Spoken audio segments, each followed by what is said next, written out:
On ouvre les portes et il y avait déjà des autres déportés, les capots qui nous attendaient là-bas.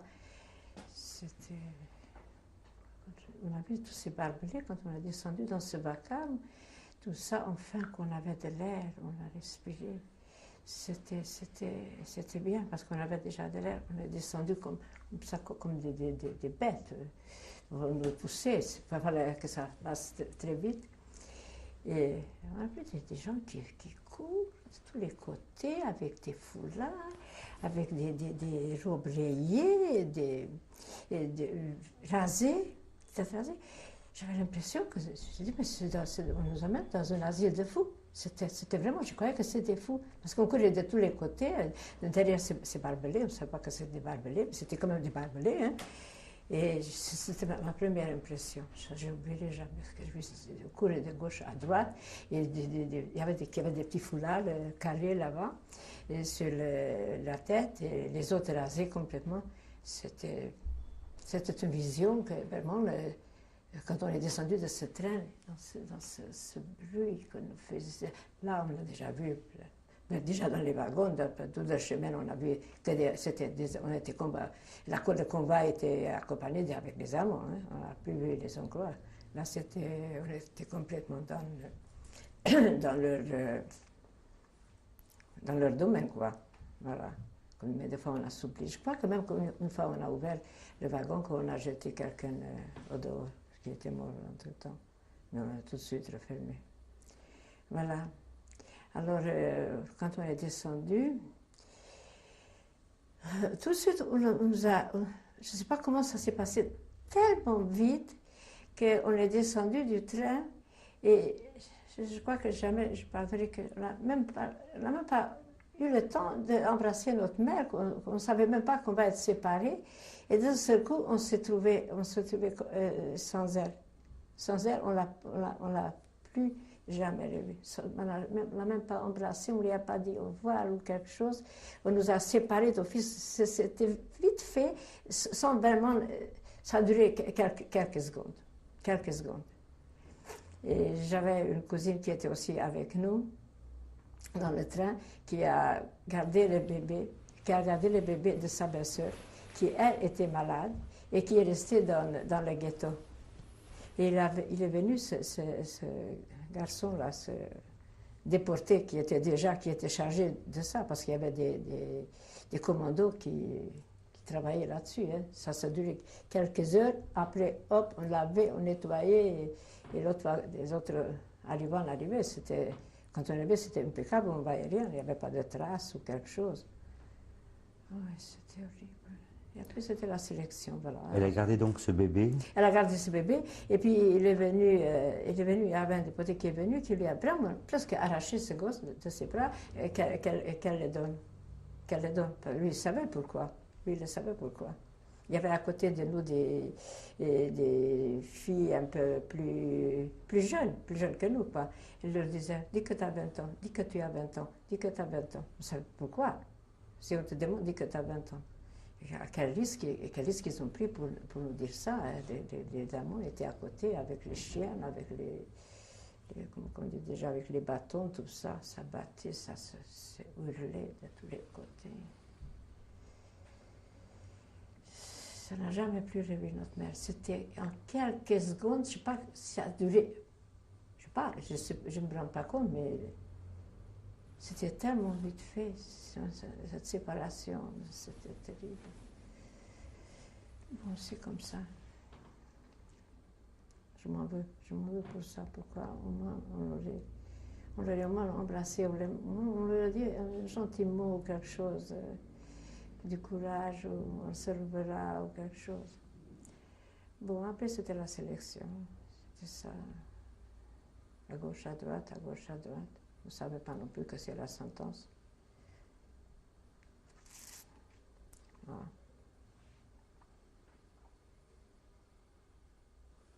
Et vous, on vous dirige à droite? Oui, nous c'était à droite, les autres à gauche, c'est ça. On avait cette sélection avec Mengele. À l'époque, on ne savait pas, mais les anciennes, ils savaient où on va. Ils savaient. Et puis tout de suite, on nous a parqués, on nous a rentrer dans ces salles immenses pour nous raser, pour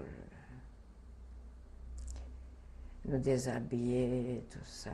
C'était vite fait, ça durait, c'était machinal,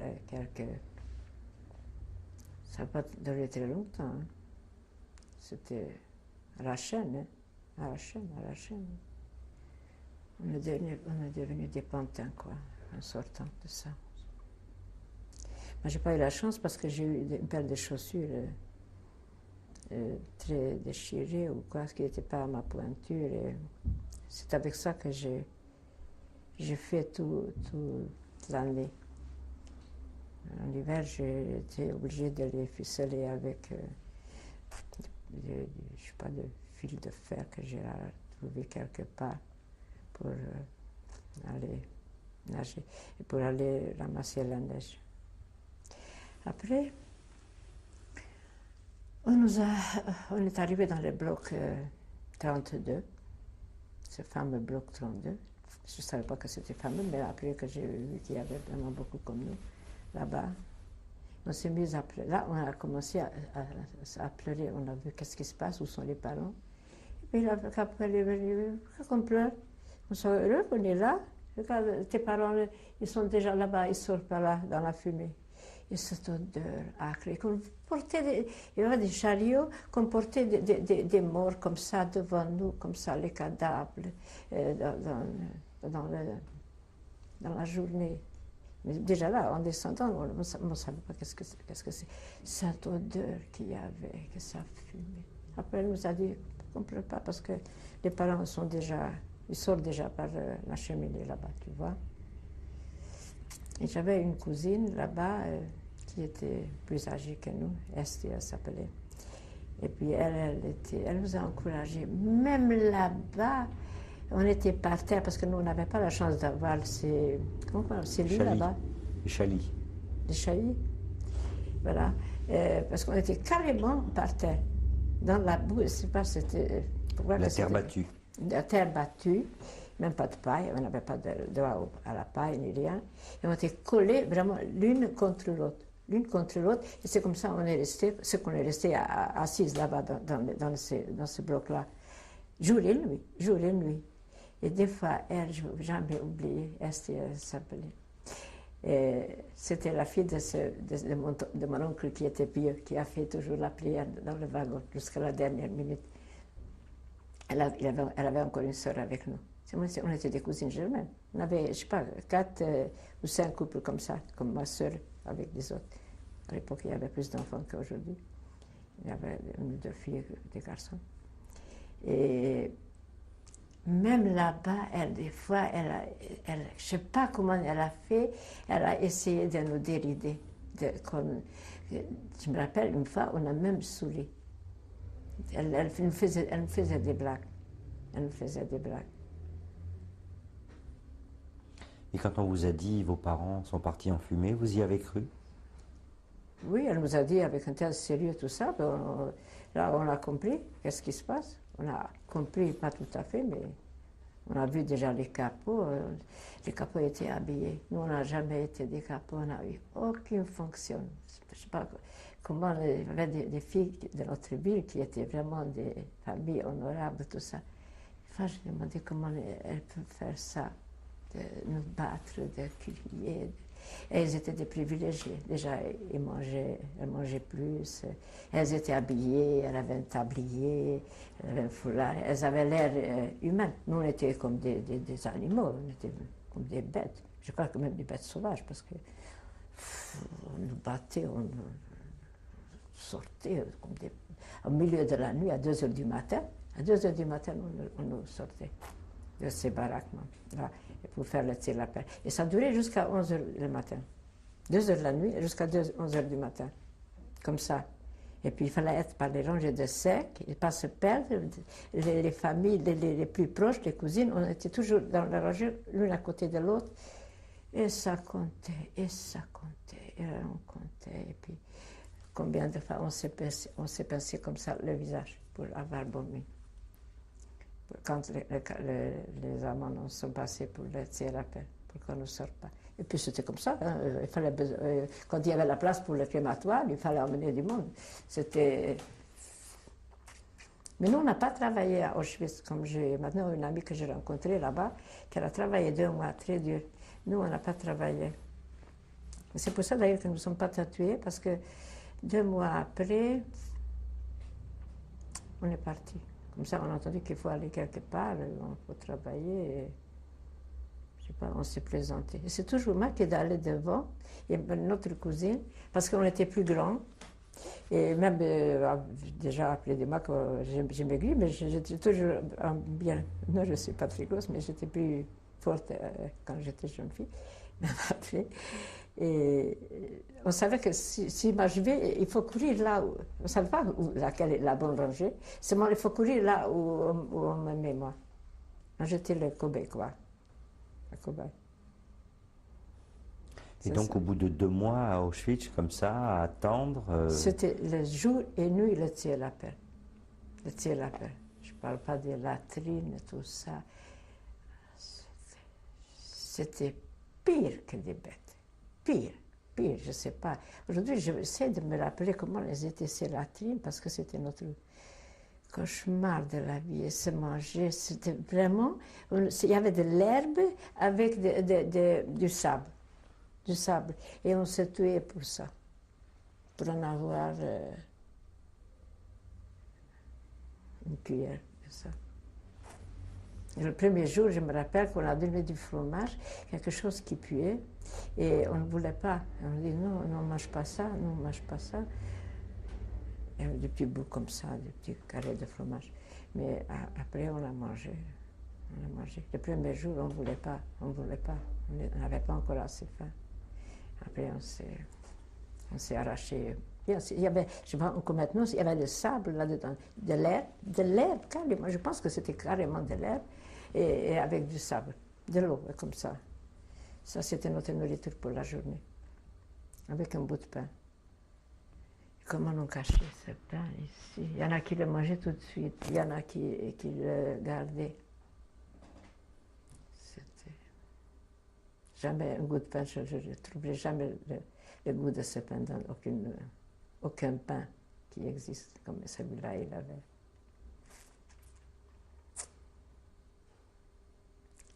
Et puis même là, ceux qui étaient des fumeurs, on a eu la chance qu'on n'était pas fumeurs, parce que même là-bas, les fumeurs, ils ont donné leur vie pour une cigarette, ils ont donné leur ration de pain pour une cigarette. Jamais compris comment c'était possible. Tellement ils étaient accros de la cigarette.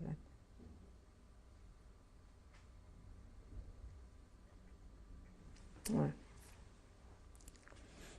Et donc, vous apprenez qu'il faut aller quelque part et qu'il va y avoir un oui, commando de travail. Oui, après 2 mois, un jour on a entendu qu'il y a un groupe qui va pour le travail, je ne sais pas quoi, et on s'est présenté.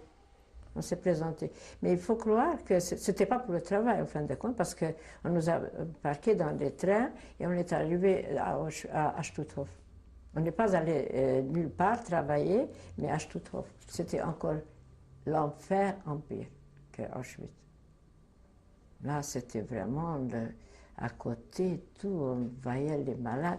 Et c'était le plein été, ça devait être le mois de juillet, je crois, juillet-août, août c'était à peu près, je crois, parce que je ne sais pas où ils se sont procurés des journaux, parce que à force de rester des heures pour le tir-appel, elles avaient des brûlures, des coups de soleil sur les pieds, sur les mains, et elles se sont couvertes avec ces journaux. Où ils ont trouvé ça, je me demande, parce qu'à Auschwitz, on n'a pas vu des journaux ou des trucs comme ça, et c'était collé comme ça pour se protéger. Parce que cela, aussitôt quand on les voyait, on les prenait. Tout de suite on les écrasait, au fur et à mesure. C'est qu'il y avait quelque chose, papier ou quelque chose de brûlure, c'était atroce. Stutthof, c'était pire que Auschwitz. On parle toujours de Stutthof, mais c'était vraiment pire. Hein. C'était vraiment pire. Et Vous vouliez dire, on parle beaucoup d'Auschwitz, mais Stutthof, c'était encore pire. Ah oui, ah oui. Pour nous, c'était pire. C'était vraiment là, je ne pense pas qu'il y avait des gens qui allaient travailler là-bas. Là, c'était vraiment le crématoire annexe. Quand on n'arrivait pas de gazer assez, on emmenait là-bas. Comment ça se passait au quotidien? Alors, c'était toujours le tir à pelle, les trucs pour le tir à pelle, le passage devant les SS toutes nues, déjà pour la sélection, pour ceux qu'ils étaient censés aller travailler encore. Alors là, on a quand même eu la chance parce qu'en fin de compte, après quelques semaines, on nous a envoyé et travaillé pour le Landwirtschaft, ça s'appelait Landwirtschaft. Et on est arrivé, je sais pas, une quinzaine, une vingtaine, je ne sais pas, quelque chose comme ça, une trentaine peut-être, je ne me rappelle pas vraiment vaguement le nombre.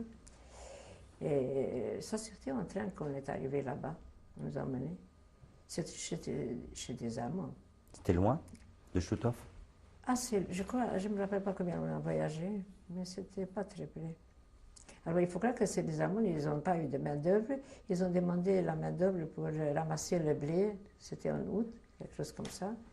Mais là, quand on est arrivé, c'était le paradis. Ces Allemands, ils étaient sympas.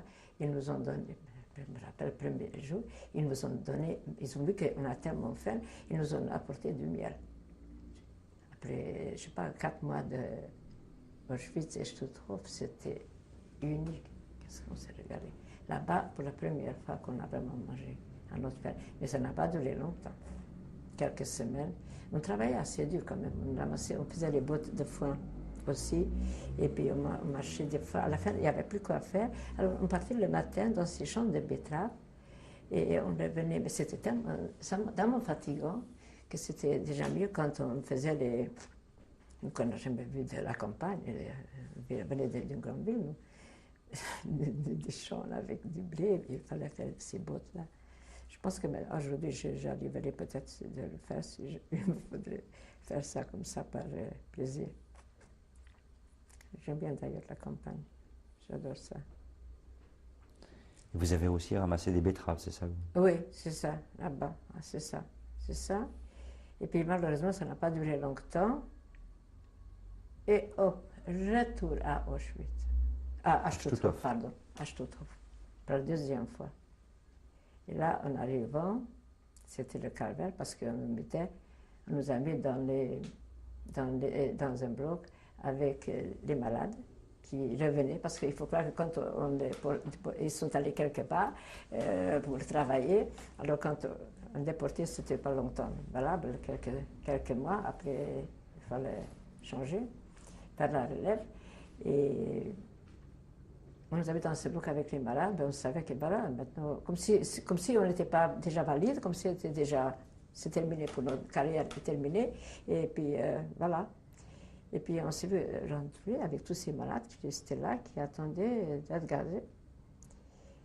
On a réfléchi, on s'est dit, bah, si tu ne sors pas d'ici, c'est fini. Et puis, un jour, pour le tir l'appel, on s'est dit, on se sauve. Parce que ceux-là, ils ne se levaient même plus, ils n'allaient pas ils n'allaient pas au tir l'appel, ils ne pouvaient déjà plus. Donc, ils étaient condamnés déjà. Voilà. Et puis nous, on s'est levés et on est sortis et on s'est mis dans un rangé. On est parti, on s'est mis dans un rangé comme si on était censé être là-bas. Toute la matinée, on nous a cherchés. Parce qu'ils ont fait le tir-l'appel, et avec des chiens, ils nous ont cherchés, ils ont compté, recompté, retourné dans le bloc où on a été parqués. Et ils nous ont crié, ceux qui se sont sauvés là-bas, qui se présentent, parce que sinon ça sera ceci, ça sera, ils vont être fusillés tout de suite. Et ils ont envahi les chiens, ils sont allés entre les rangées, ils ont regardé. Et puis à la fin de compte, on s'est pas dit comme ça, bon, il faut quand même sortir, parce que si on ne va pas sortir, de toute façon, on va nous trouver. Ils vont finir par nous trouver. Et puis, comme j'ai parlé l'allemand, bien, et je suis sortie du banc, j'ai dit voilà, c'est nous. Mais nous, on vient de Landwirtschaft, on est retourné parce qu'il n'y avait plus de travail, mais pas parce que nous sommes malades. Et nous, on veut bien aller travailler. Et c'est pour ça que nous nous trouvons maintenant ici. Je ne sais pas, il faut croire que cet Allemand, il était dans un bon moment avec nous. Et puis, ça s'est calmé. Et ce comptage, l'appel a terminé. Ils ont trouvé leur code. Donc on était là. Ils ont eu peur, peut-être qu'on s'est sauvés à l'extérieur. C'est ça qu'ils ont eu, on ne peut pas autre chose, je crois, je suppose. Bon, alors on a eu un souci de quelques jours et tout. Et là-bas, c'est la même chose. Un jour, on a dit, il faut aller pour le travail. Il y a des demandes, je ne sais pas, il y a un groupe qui va partir. On a entendu, on en a parlé, des cas pour savoir qu'est-ce qui se passait.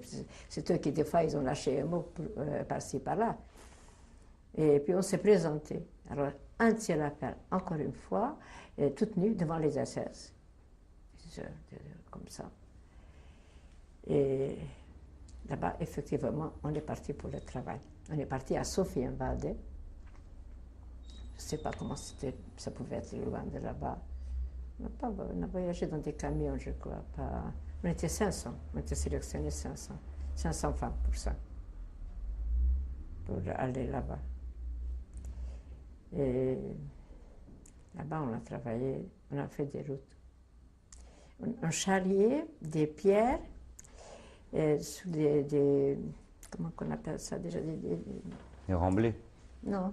Là où on met des pierres dessus des chariots, genre des chariots. C'est pas que ça, non, je ne sais pas comment ça ne me vient pas. Des pierres, je ne sais pas, de 50 kilos, 60 kilos comme ça, hein.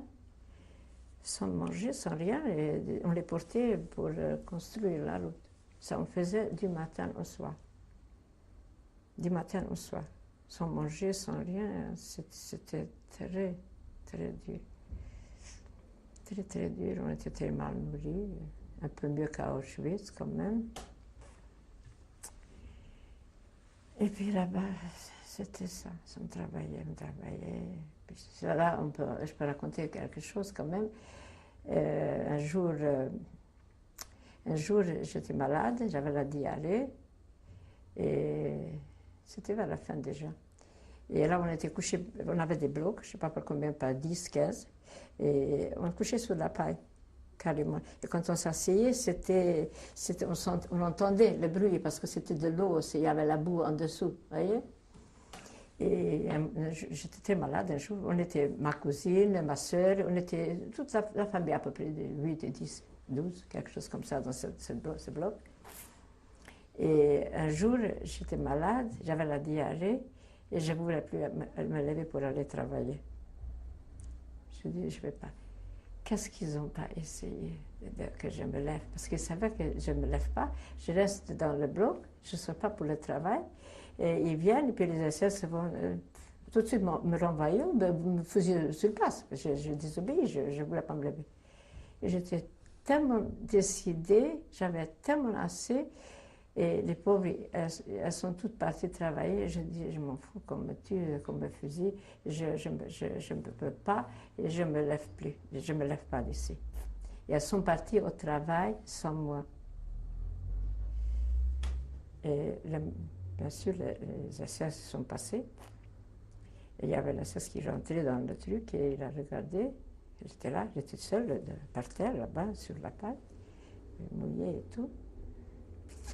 Et il a demandé pourquoi je suis là. Je lui ai dit que je suis malade. Il a dit, allez, je ne pouvais pas me lever.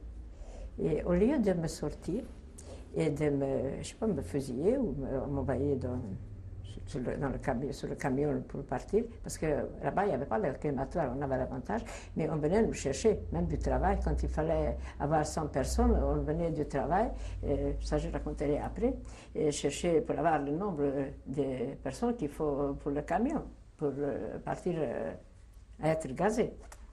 Et le SS, au lieu de me fusiller ou de donner l'ordre de me déplacer, tout ça. Il a hurlé, il a dit pourquoi qu'on ne change pas cette paille. Et je suis complètement dans la boue et tout ça, et qu'on change tout de suite la paille. Et il m'a laissé. Il m'a fait grâce de ma vie, ce jour-là. Ça, c'est ma période à moi, une fois. Et après, je suis retournée au travail, bien sûr. Ça m'a passé, je suis allée au travail, mais elles ne m'ont pas laissé. Si j'aurais été toute seule, je n'aurais jamais survécu à ça. Et entre-temps, après, c'est ma soeur qui est tombée malade. Emma, elle est tombée malade. Elle avait un fourroncle.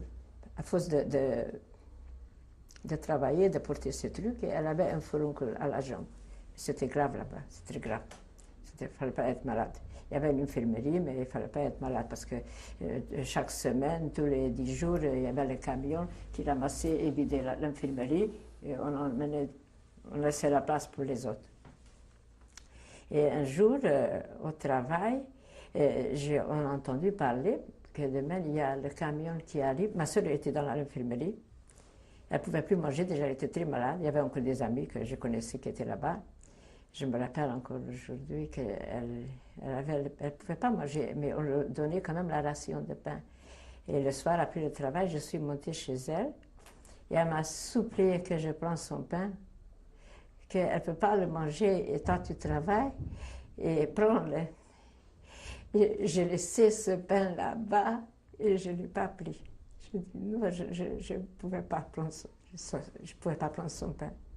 Et elle m'a supplié, prends-le parce que je ne peux pas le manger, je ne sais pas que je veux te donner, mais je ne peux pas. Et je ne l'ai pas pris. Pourtant j'avais faim, je ne l'ai pas pris. Et on est allé le lendemain là-bas au travail, où on a travaillé, on a fait les routes. Et d'un seul coup, j'ai entendu parler que demain, il y a le camion qui vient pour ramasser l'infirmerie et ce qu'il faut pour remplir le camion. En rentrant le soir, je dis, bon, il a fait nuit déjà à l'époque, je sais plus, c'était déjà vers l'hiver, je crois. Oui, c'était ça. Et il fallait monter, je ne sais pas, une petite montagne comme ça pour aller là-haut la nuit, parce qu'il y avait des blocs, on était 500 femmes, mais il y avait des blocs, je ne sais pas, de 10, 15, je ne me rappelle pas exactement. Et je dis, j'ai vu qu'on venait prendre des femmes au travail, là-bas sur le champ où on a été pour travailler, on les prenait pour les emmener. Et je dis, bon, ça y est, Emma, on va la prendre, puisqu'elle est dans le bloc, elle était la première visée.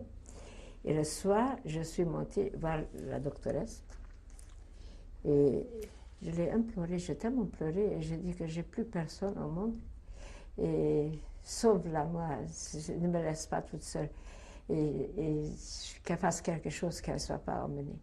Elle avait tellement pitié de moi, qu'elle m'a dit, Ronde, elle m'a caressée, elle m'a dit, Ronde, c'était une dame d'un certain âge, très gentille. Et elle dit, je te promets qu'elle ne partira pas. Elle savait, elle était au courant, je te promets qu'elle ne partira pas. Et le lendemain, effectivement, quand on est parti au travail, ils sont venus déjà là au camp de travail chercher. Quand je suis arrivée de retour, je suis montée parce que j'en étais sûre qu'elle m'a pas seulement calmée et qu'elle m'a pas écoutée. Voilà. Et effectivement, je ne sais pas si c'était le sort qui a voulu ça, si c'est quelqu'un d'autre qui est allé à sa place. Elle a caché ma soeur. C'était vide et elle est restée seule là-bas. Je peux dire que ma soeur, c'est avec mes larmes que je l'ai sauvée de ça. Et après, elle